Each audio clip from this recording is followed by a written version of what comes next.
안녕하세요. 저는 올해 한갑이고요. 90대 어머니를 모시고 있던 강옥기라고 합니다. 최근 어떤 기사를 보니까 국민건강보험 재정이 바닥이 나서 보험 혜택은 줄이고 혜택을 줄이고 저희가 보험료를 인상한다고 합니다. 점점 나이가 들어가는 저희한테는 늘어나는 병원 비용이라든지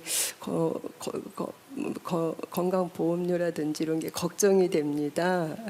그래서 최근 건강보험료로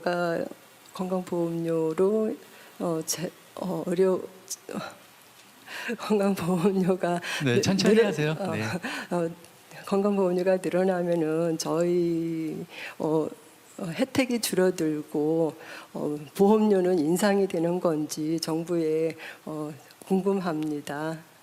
네, 잘 들어봤습니다. 뭐 지금 이제 약간 긴장하셨는지 말씀을 조금 이제 더듬으셨는데 다들 질문 이해는 되셨죠? 네, 대통령께서 한번 답해 주시겠습니까? 이 문제에 대해서.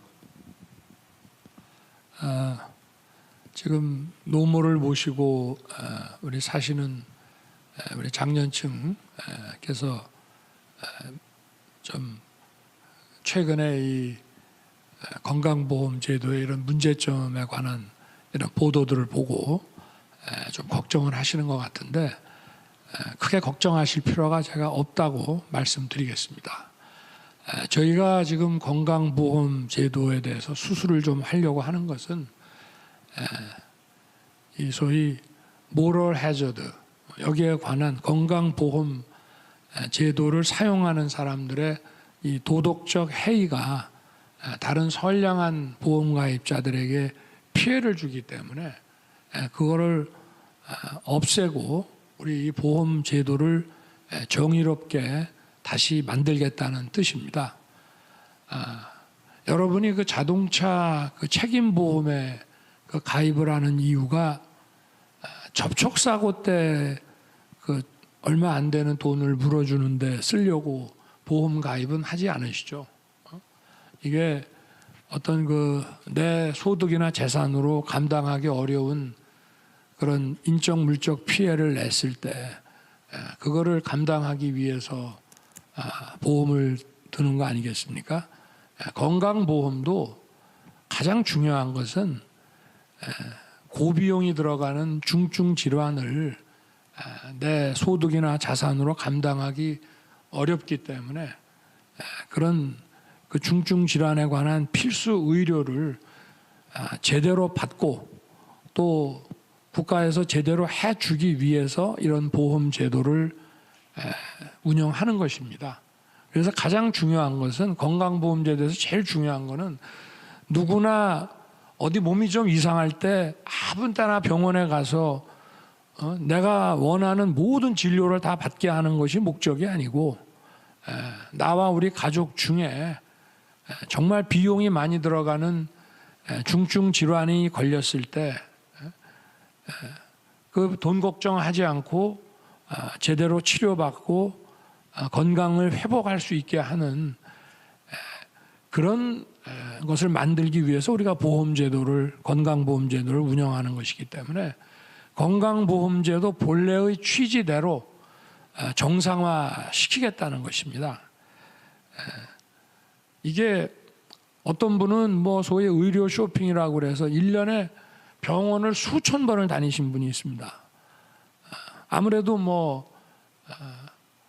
직장이 바쁜 분들 같으면은 도저히 꿈도 꿀 수 없는 얘기겠죠. 그리고 고가의 이런 MRI 같은 것을 무제한으로 사용한 경우들이 있는데요. 좀 제대로 이런 것을 심사 평가를 제대로 해서 보험 가입자들이 공평하게 그 중증 질환 필수 의료에 대해서 제대로 지원을 받게 하는 것이 맞다 이런 생각이고요. 그렇지만 우리가 왜 기업 그 활동에 있어서도 그 경영 판단의 원칙이라는 거 있지 않습니까?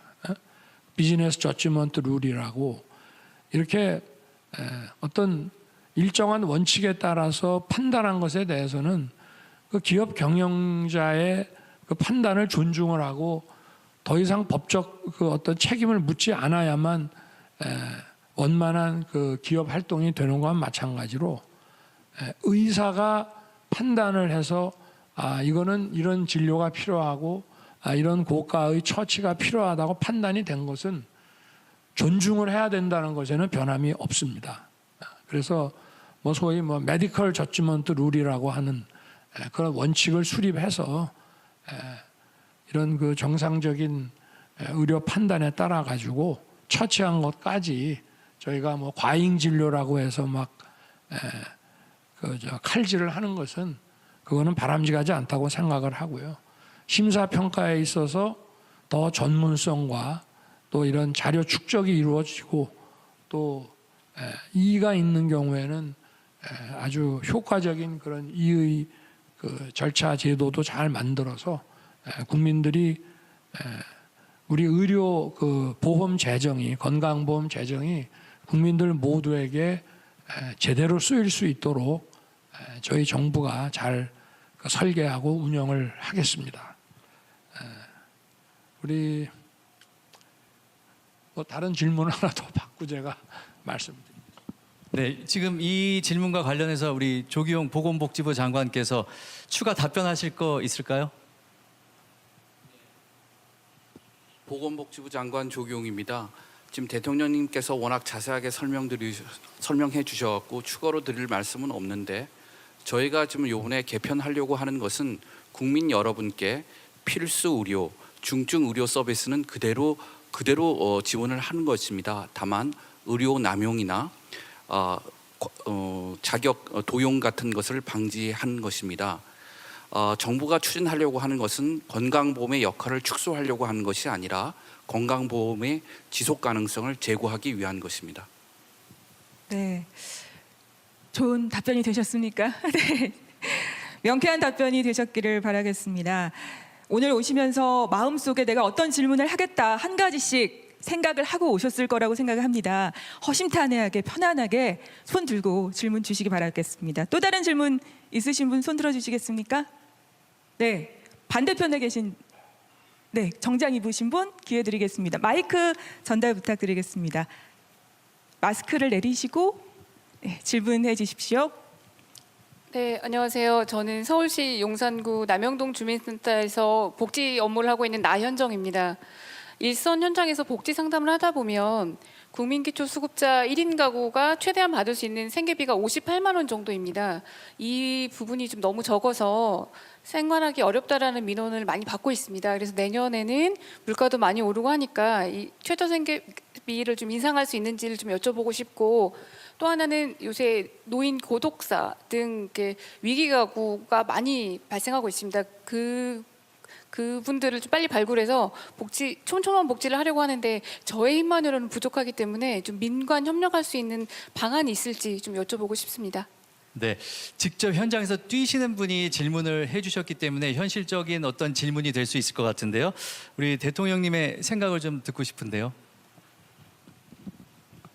우리 지금 질문하신 우리 주민센터 우리 사회복지사님 정말 고생이 많으십니다. 정말 그 노고에 제가 경의를 표합니다.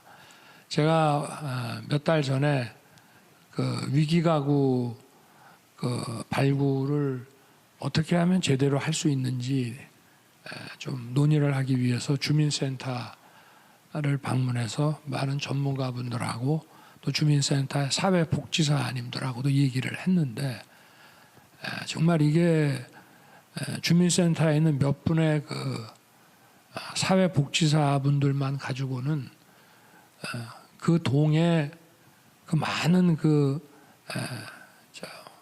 노인분들 또 그 위기가구 여기에 대한 지원을 제대로 하고 또 위기가구 발굴을 해내는 게 대단히 어렵다는 것을 실제 아주 느꼈습니다. 그때도 그 자리에 우리 복지부 장관님 그때 같이 가셨죠.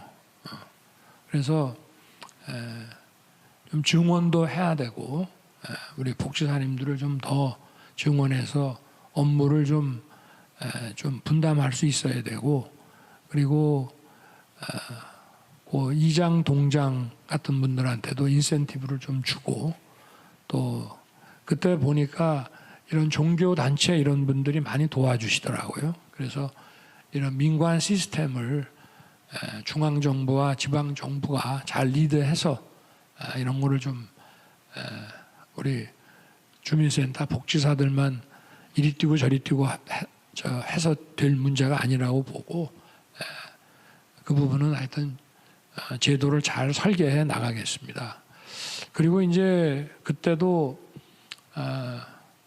그 독거 노인이나 이런 어려운 분들 사시는 데를 제가 좀 가봤습니다만은,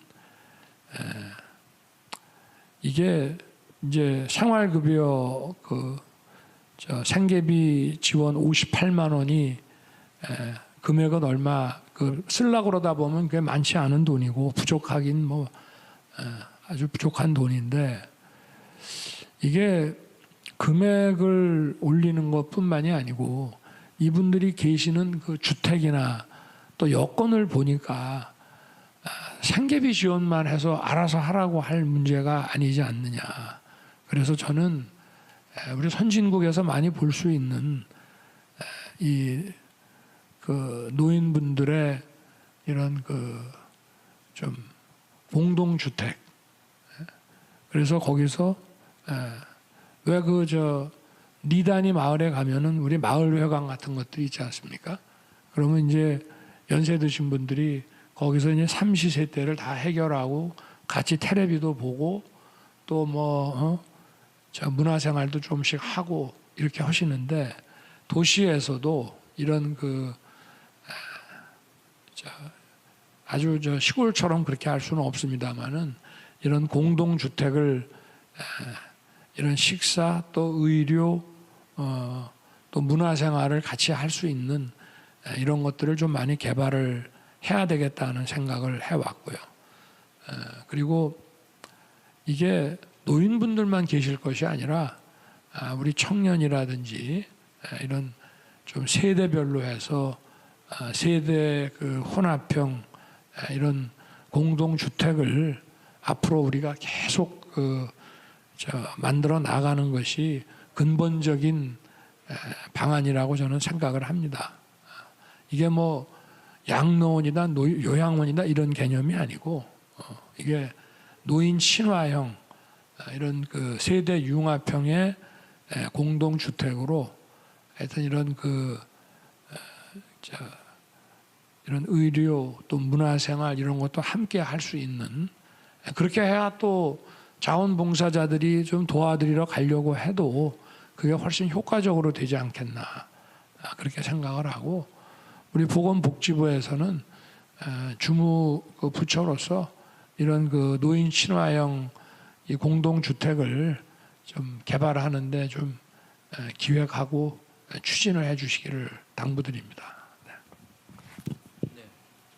네, 어르신들께서 살고 계신 곳에서 건강하게 지내시려면은 쾌적한 주거 환경이 진짜 중요합니다. 말씀하신 공동주택의 확충뿐만 아니라 돌봄과 의료의 통합 서비스, 그다음에 건강과 문화시설과의 연계 등이 중요합니다. 국토부, 문화부 그리고 지자체와 적극 협력하겠습니다. 그리고 내년도 취약계층에 대한 지원은 대폭 늘어납니다. 기준 중위소득이 사상 최고로 인상될 것이고, 갑자기 실직하신 분들이나 부담 능력을 초과하여 의료비를 지출하신 분에 대한 지원도 확대됩니다. 내년 1월 1일부터 바로 시행될 수 있도록 빈틈없이 준비하겠습니다. 복지 사각지대 축소는 정부만의 노력으로 완성될 수는 없습니다. 사회복지사분들, 집배원분들, 그다음에 통장님, 이장님 등 현장에서 발로 뛰시는 분들의 협조가 필수적입니다. 정부는 필요한 정보를 공유하고 협조 체계를 구축하겠습니다.